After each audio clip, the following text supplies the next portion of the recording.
ശരിക്കും ജെൻസി പിള്ളേർക്ക് ഒരുപാട് പോസിറ്റീവ് സൈഡ് ഉണ്ട്. അതായത് ഞാൻ മനസ്സിലാക്കിയെടുത്തോളം, ഒന്നാമത് ഒരു പൊളിറ്റിക്സിനെ ഒന്നും ഒരു ബയസ്ഡ് ആയിട്ട് അവരുടെ അപ്പനപ്പന്മാർ പറഞ്ഞ് വെച്ചിട്ട് ഒരു പൊളിറ്റിക്സ് അല്ല. അവർക്ക് അവരുടേതായ തീരുമാനങ്ങളും അവരുടേതായ കാഴ്ചപ്പാടുകളും ഒക്കെ ഉണ്ട്. പക്ഷേ നമ്മൾ ശ്രദ്ധിക്കേണ്ടത്, ഞാൻ എപ്പോഴും ഹെൽത്ത് റിലേറ്റഡ് കാര്യങ്ങൾ ഒത്തിരി നോക്കാറുണ്ട്. അപ്പോൾ ഒന്നാമത്തെ കാര്യം എന്ന് പറഞ്ഞാൽ, പലർക്കും ഓഫീസുകളിൽ വന്നു കഴിഞ്ഞാൽ ഈ 8 മണിക്കൂർ ഒരു ഹെൽത്തി ആയിട്ട് പ്രൊഡക്റ്റീവായിട്ട് വർക്ക് ചെയ്യാൻ പറ്റുന്നില്ല. ഇപ്പം നമുക്ക് ഇവിടെ 100-200 സ്റ്റാഫുകളുണ്ട്. അതിൽ കുറേ പേര്, മെജോറിറ്റിയും ഈ ഒരു ജെൻസി ജനറേഷനിലുള്ളവരാണ്. മെയിൻ അവരുടെ കാര്യം എന്ന് പറയുന്നത് ഒരു ഉറക്കമാണ്. ഞാൻ ഇവരോട് പലരോട് സംസാരിക്കുമ്പം ഇവരുടെ ഉറക്കം എന്ന് പറയുന്നത് കഷ്ടിച്ച് 4-5 മണിക്കൂറാണ്. അപ്പം നമ്മളൊരു കാര്യം മനസ്സിലാക്കണം, പണ്ടത്തെ ഒരു ജനറേഷൻ ഭയങ്കര ഹെൽത്തി ആയിട്ടുള്ള ഫുഡൊക്കെ കഴിച്ച് അവർക്ക് നല്ല ഉറക്കമൊക്കെ കിട്ടി. അതുകൊണ്ടാണ് നല്ലൊരു ജനറേഷൻ നമ്മുടെ ഗ്രാൻഡ് പേരൻസിൻ്റെ ഒക്കെ കാലത്ത് ജീവിക്കാൻ പറ്റിയത്. ഇന്നത്തെ ജനറേഷൻ ഏറ്റവും കൂടുതൽ സഫർ ചെയ്യുന്നത് ഉറക്കത്തിലാണ്. അപ്പോൾ അവരോടുള്ളൊരു റിക്വസ്റ്റ് ആണ്, നിങ്ങളുടെ ജീവിതം തുടങ്ങിയിട്ടേ ഉള്ളൂ, ഒരിക്കലും നിങ്ങൾ കോംപ്രമൈസ് ചെയ്യുക. നിങ്ങളൊരു ജോലി ചെയ്യുന്നെങ്കിൽ കൃത്യമായിട്ട് നിങ്ങളൊരു 11 മണി 10:30 ഉറങ്ങണം. ഉറങ്ങി രാവിലെ എഴുന്നേക്കുക.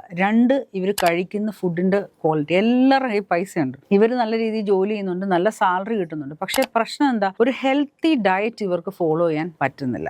അവരെന്തെങ്കിലും ഫുഡ് കഴിക്കുന്നു, എന്തെങ്കിലും വഴിയിൽ നിന്ന് കിട്ടുന്നു, അല്ലെന്നുണ്ടെങ്കിൽ സ്വിഗ്ഗി സൊമാറ്റോ അങ്ങനെയുള്ള പ്ലാറ്റ്ഫോംസ് വഴി ഒരു ജങ്ക് ഫുഡിലേക്ക്. അതൊക്കെ നിങ്ങളൊരു റേഷ്യോ വെച്ച് കഴിക്കുക. 5 ദിവസം ഞാൻ ഹെൽത്തി ഡയറ്റ് കഴിക്കും, ഒരു ദിവസം ഞാൻ ചീറ്റ് ചെയ്യാൻ ഓക്കെയാണ്. കാരണം ഇതൊക്കെ എന്ന് പറഞ്ഞു കഴിഞ്ഞാൽ ഒരു 30 വയസ്സ് 35 വയസ്സ് എന്നൊക്കെ പറഞ്ഞാൽ ഇപ്പൊ സേവിങ് മോഡാണ്. ഉള്ള ആരോഗ്യം സേവ് ചെയ്താൽ അങ്ങോട്ടും മുമ്പോട്ടും വലിയ കുഴപ്പമില്ലാണ്ട് പോവാം. മെറ്റബോളിക് ഇഷ്യൂസ് കൂടി വരും. 3, പേരൻസുമായിട്ടുള്ള ഒരു ബന്ധം, ഒരു റിലേഷൻഷിപ്പ്. കാരണം അവർക്ക് കുറച്ചുകൂടി ഒരു ഫൺ പാർട്ട്, അവരുടെ ഒരു കമ്മ്യൂണിറ്റി, അതിലേക്ക് കൂടുതലായിട്ട്. ഇപ്പം പല ടീനേജേഴ്സും പറയാറുണ്ട്, വീട്ടിൽ നിന്ന് വിളിക്കാറൊക്കെ ഉണ്ടെന്ന് ചോദിക്കുമ്പോൾ ആഴ്ച ഒരിക്കലൊക്കെ വിളിക്കും അമ്മ അച്ഛനൊക്കെ, അങ്ങനെ ഒരു ലെവലിലേക്ക് പോകുന്നുണ്ട്. പക്ഷെ ഇതിന് ഒരു പരിധി വരെ രക്ഷകർത്താക്കളും കാരണക്കാരാണ്. കാരണം ഈ കുഞ്ഞുങ്ങളെ വീട്ടിൽ ഇരിക്കുന്ന ഉള്ള സമയത്ത് നമ്മൾ എപ്പോഴും മനസ്സിലാക്കണം, ഒരു കുഞ്ഞിന്റെ നീഡ് ഓരോ പ്രായത്തിലും മാറി വരും. ഇപ്പൊ 8 വയസ്സുള്ള ഒരു കുഞ്ഞ് നമ്മളോട് കളിപ്പാട്ടം ചോദിക്കും, അല്ലേ? 20 വയസ്സിൽ ചോദിക്കുവോ? ഇല്ല. 8 വയസ്സ് അമ്മ എൻ്റെ കൂടെ ഒന്ന് വർത്താനം പറയുവോ, അല്ലെ എന്നെ ഒന്ന് കളിപ്പിക്കുകയോ ചെയ്യും. പക്ഷെ 20 വയസ്സിൽ ചോദിക്കത്തില്ല. ഇപ്പൊ കുഞ്ഞുങ്ങളെ വളർത്തുന്ന ഓരോരുത്തരും ശ്രദ്ധിക്കേണ്ട ഒരു കാര്യമുണ്ട്,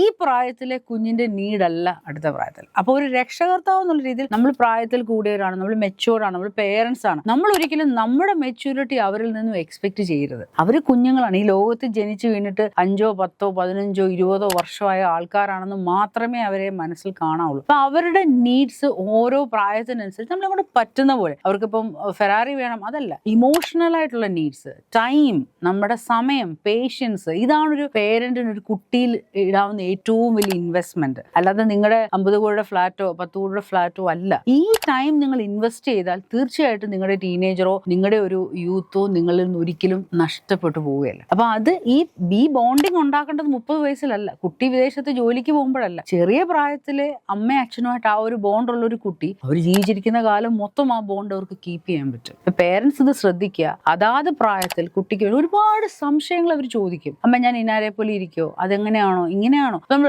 എനിക്ക് സമയമില്ല നീ പോയിക്കേ എന്ന് ഒരു പ്രാവശ്യം പറഞ്ഞു കഴിഞ്ഞാൽ ആ കുഞ്ഞ് നിങ്ങളുടെ അടുത്ത് രണ്ടാമത് വരുമോ? ഒരിക്കലും വരത്തില്ല. 1, 2, 3 പ്രാവശ്യം വരും. പക്ഷെ ആ പ്രായത്തിനുള്ളിൽ അവരുടെ മനസ്സിലെ രാജാവും രാജ്ഞിയാണ് അച്ഛനും അമ്മയും. 8 വയസ്സ് വരെ 8 വയസ്സ് വരെ 7 വയസ്സ് വരെ കുട്ടികൾക്ക് നമ്മൾ സ്ലേവ്സും 7 വയസ്സ് കഴിഞ്ഞാൽ സുഹൃത്തുക്കളുമാണെന്നാണ് പേരന്റിങ് പ്രിൻസിപ്പിൾസ് പറയുന്നത്. നമ്മളെല്ലാ കുട്ടികൾ പറയുന്ന എല്ലാം ചെയ്തു കൊടുക്കും. പക്ഷെ അത് കഴിയുമ്പോൾ അവരൊരു ഫ്രണ്ട്ഷിപ്പ് ലെവലിൽ മാത്രമേ ഇന്നത്തെ ജനറേഷനെ നമുക്ക് ഡീൽ ചെയ്യാൻ പറ്റുള്ളൂ. അപ്പൊ അവരോടൊപ്പം ആയിരിക്കുക, അവരുടെ ഓരോ കാര്യങ്ങളും നിങ്ങൾ ഇൻവോൾവ് ആയിരിക്കുക. അവരുടെ സ്കൂളിലെ ഒരു ചെറിയ കാര്യം പോലും നിങ്ങൾ അറിഞ്ഞിരിക്കണം. അവരുടെ സുഹൃത്തുക്കൾ ആരാണ്, അവരെവിടെയാണ് പോകുന്നത്, അവരുടെ ഓരോ കാര്യങ്ങളിലും നമ്മൾ തീർച്ചയായിട്ടും ഇൻവോൾവ് ആയിരിക്കണം. അപ്പൊ അവർക്കും തോന്നും ഐ ഹാവ് സമ്മൺ. ഇന്നത്തെ കുട്ടികൾക്ക് പറ്റുന്നത് ഇഷ്ടം പോലെ പൈസയുണ്ട്. ഒരു ബർത്ത്ഡേ വന്നു കഴിഞ്ഞാൽ ലക്ഷക്കണക്കിന് രൂപയുടെ ഗിഫ്റ്റും ഒക്കെ നമ്മൾ വാങ്ങിച്ചു കൊടുക്കും. പക്ഷെ അവർക്ക് വേണ്ടത് നമ്മൾ കൊടുക്കാൻ പലപ്പോഴും മറന്നുപോകും. നമ്മൾ ജോലിക്കാരായിക്കോട്ടെ, നമ്മൾ വീട്ടിൽ വരുന്ന സമയം നമ്മുടെ സോഷ്യൽ മീഡിയ ടൈം ഒന്ന് കുറച്ചിട്ട് നമ്മുടെ കുട്ടികളിലെ ടൈം നമ്മൾ ഇൻവെസ്റ്റ് ചെയ്യുക. ആ ഇൻവെസ്റ്റ്മെന്റ് ആണ് ഒരു അമ്മയും അപ്പനും കുഞ്ഞും തമ്മിലുള്ള ബോണ്ട് ലൈഫ് ലോങ് നിലനിർത്താൻ അവരെ ഹെൽപ്പ് ചെയ്യുന്നത്.